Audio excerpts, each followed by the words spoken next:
This is the big one.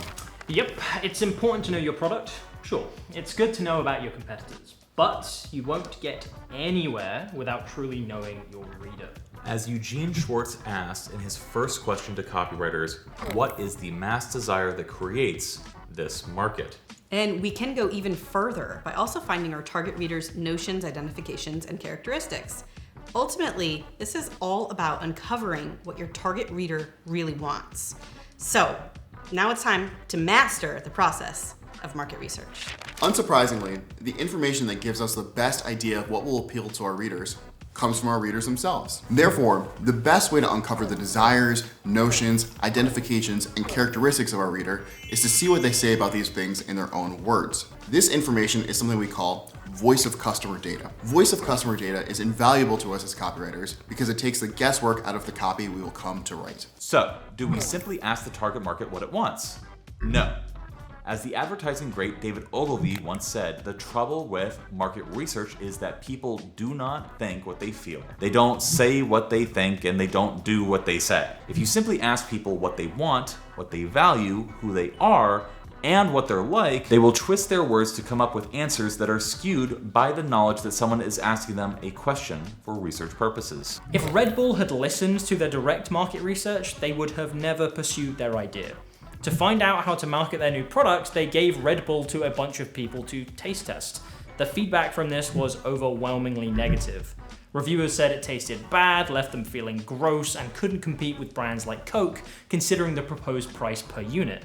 But they pressed on, and they have dominated ever since. They're now a multi-billion-dollar company. And on the opposite end of the spectrum, we have a product where the direct market research was overwhelmingly positive. Surveys, test groups, and direct questioning gave the team of the Ouya real confidence about their potential.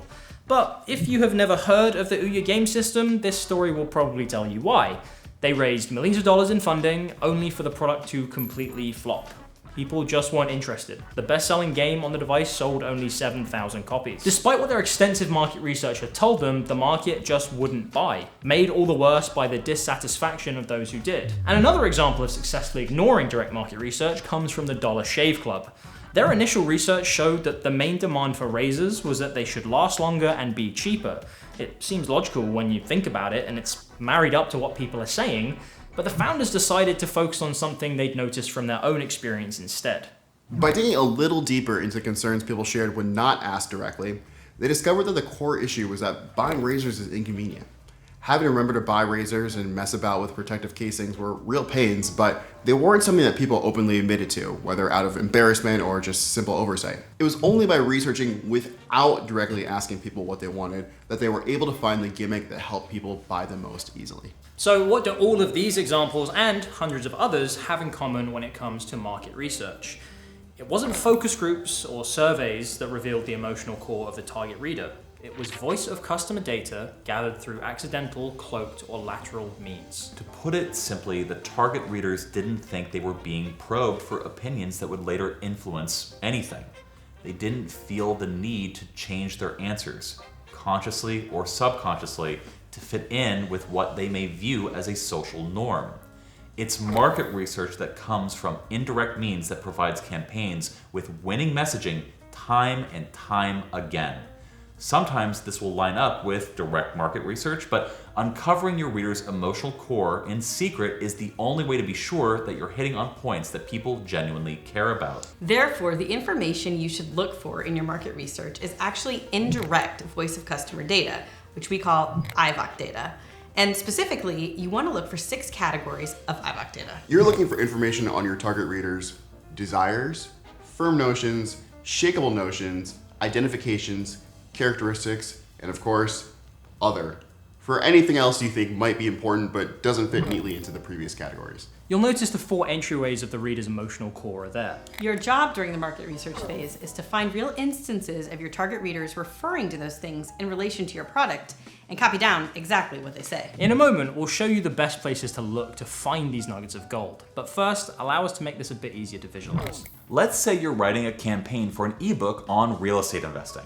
If you go to an online forum dedicated to real estate and find a post about investing in it, the comments from people who are interested are a great place to source IVOC data. You see one user's comment that says, "I'm worried that the new housing bill those lefty Democrats are proposing will make real estate investing harder to get into."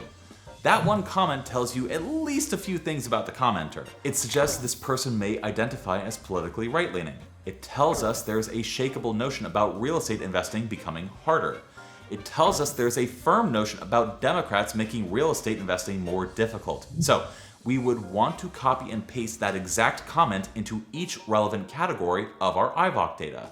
Not only will this help you with finding the best message, it will also allow you to more easily mimic the voice of your target reader. So our first aim is to copy as many relevant pieces of IVOC data as we can into their respective categories, because later on this will help us write some incredible copy. I'm sure you can already see how this exercise will help focus our copy down the line. But hold your horses, bucko, because we can't just rely on one piece of data. We need to look at several sources and copy over all of the relevant IVOC data we see. Remember, we want to do enough research to the point where we can confidently say what the best appeals would be. So it's best to keep researching until we stop finding any new messages in the IVOC data. You'll get to see what that looks like in just a moment. The best places to find IVOC data are simply places where you think your prospects will hang out online. You should start by searching for terms around your topic and see where that takes you. But some reliable places to look include Facebook groups, Discord servers, subreddits, dedicated website forums, the comments of YouTube videos, Quora, the review sections of competitor products, really anywhere that your target readers will congregate to discuss the topic you're writing about. Once you've compiled your IVOC data and put them into the relevant categories, you need to create what we call IVOC summaries. These aren't actual pieces of copy, it's just a method for condensing what your IVOC data says into easy-to-read sentences. Let's say you're researching the gluten-free market and you find comments like these. "I'm sick of going to restaurants and the waiters not knowing what celiac means. I swear, whenever we go out to eat, I spend 10 minutes explaining what foods need gluten-free substitutes to the staff. Why do so few restaurants know what gluten-free is?" Those were 3 points of IVOC data, all things that prospects have said when talking about the topic we're writing about. These 3 points are all talking about the same thing, so they'd all come under just one IVOC summary. Something like, "I wish restaurants knew what gluten-free meant." Then, for every piece of IVOC data you see that comes under that summary, make note of how frequently they're mentioned. I like doing this by literally marking down how many times I've seen people make points related to each of my IVOC summaries. It ends up looking something like this. Then, after completing your IVOC research, you can see what summaries have been mentioned the most by your target readers and use the most frequently mentioned and relevant ones to come up with your one idea. Now, all of this may feel like a lot to take in. So to make it crystal clear, here's an example video of Alex going through the IVOC process so you know what to look out for.